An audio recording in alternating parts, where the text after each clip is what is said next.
ಇವತ್ತು ಸ್ಕೂಲ್ಗೆ ಹೋಗಿದ್ದಲ್ಲ, ಏನೇ ಮಾಡಿಸಿದ್ರು? ನನಗೆ ಇವತ್ತು ತುಂಬ ಒಂದು ಎಕ್ಸಾಮ್ ಇತ್ತು.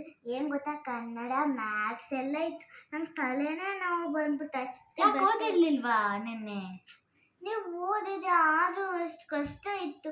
ಏನು ಗೊತ್ತಾ, ಅರೆ 4 ಗಂಟೆವರೆಗೂ ಬಡಿಸ್ತಾನೆ ಇದ್ರು, ಲಂಚೇ ಕೊಟ್ಟಿಲ್ಲ ನಮಗೆ.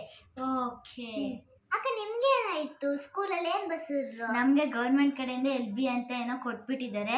ಒಂದೊಂದು ದಿನ ಬಿಟ್ಟು ಒಂದೊಂದು ಟೆಸ್ಟ್ ಕೊಡ್ತಿದ್ರು. ಇಂಗ್ಲೀಷ್, ಮ್ಯಾಥ್ಸ್, ಸೈನ್ಸ್, ಸೋಷಿಯಲ್ ಎಲ್ಲ. ಮತ್ತೆ ಇವತ್ತು ಸ್ವಲ್ಪ ಎರಡೆರಡು ಫ್ರೀ ಪೀರಿಯಡ್ ಇತ್ತು. ಅವಾಗ ಸ್ವಲ್ಪ ಜಾಲಿ ಇತ್ತು. ಆವಾಗ್ಲೂ ಕೂಡ ಬರ್ಸಿದ್ರು. ಜಾಲಿ ದಿನಾನು. ಹೌದು. ಮತ್ತೆ ನಮ್ಮ ಕ್ಲಾಸಲ್ಲಿ ಒಂದು ಹುಡುಗನ ಬರ್ತಡೇ ಇತ್ತು. ಅವನಿಗೆ ಹ್ಯಾಂಡ್ ಶೇಕ್ ಮಾಡಕ್ ಹೋದೆ ಕಣೆ. ಅವ್ನು ಹ್ಯಾಂಡ್ ಶೇಕೇ ಕೊಟ್ಟಿಲ್ಲ. ಎಲ್ಲರ ಮುಂದೆ ಅಜೀಬ್ ಆಗೋಯ್ತು. ಸರಿ ಅಂದ್ಬಿಟ್ಟು ಒಂದು ಪೆನ್ ಗಿಫ್ಟ್ ಮಾಡಿ ಕಳಿಸ್ದೆ. ಏನು ಕೊಟ್ಟಿಲ್ವನಾ? ನನ್ನ ಹತ್ರ ಇದ್ದಿದ್ದೆ ಅದೊಂದು, ಜಾಸ್ತಿ ಇರೋದೆ ನನ್ನ ಹತ್ರ ಪೆನ್ಸು. ನೀನು ಸ್ಕೂಲಿಂದ ಬಂದ್ಮೇಲೆ ಏನು ಮಾಡಿದೆ ಮನೇಲಿ? ಅದನ್ನು ಗೊತ್ತಾ, ಸ್ಕೂಲಿಂದ ಬಂದೆ, ಅದಾದ್ಮೇಲೆ ನಂಗೆ ಸುಸ್ತಾಗ್ತಿತ್ತು. ಮನಿಕೊಂಡಾದ್ಮೇಲೆ ಅಯ್ಯೋ ಲೇಟ್ ಆಗಿಬಿಡ್ತು, ಅದಕ್ಕೆ ಬರ್ಕೊಂಡೆ. ಅದೇ ಓದೋ ಇನ್ನೊಂದರ ಇತ್ತು ದಿನ.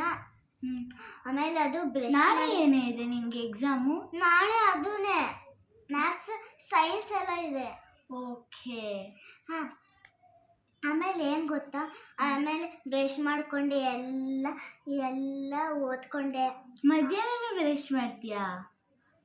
ಬೆಳಿಗ್ಗೆ. ಆಮೇಲೆ ಬೆಳಿಗ್ಗೆ ಎದ್ದು ಬ್ರಷ್ ಮಾಡಿದೆ. ಅದಾದ್ಮೇಲೆ ಕಾಲೇಜಿಗೆ ಹೋಗ್ಬಿಟ್ಟು ಸುಮ್ಮನೆ ಹಿಂಗೆ ಓದ್ಕೋದೆ. ಆಮೇಲೆ ನೀನೇನು ಮಾಡಿದೆ ಬಂದಿಷ್ಟಕ್ಕ ಮನೆಯಿಂದ? ನಾನು ಬಂದು ಡ್ರೆಸ್ ಚೇಂಜ್ ಮಾಡಿ ಮುಖ ಎಲ್ಲ ತೊಳ್ಕೊಂಡು ಟಿಫನ್ ಮಾಡಿದೆ. ಊಟ ಅಯ್ಯೋ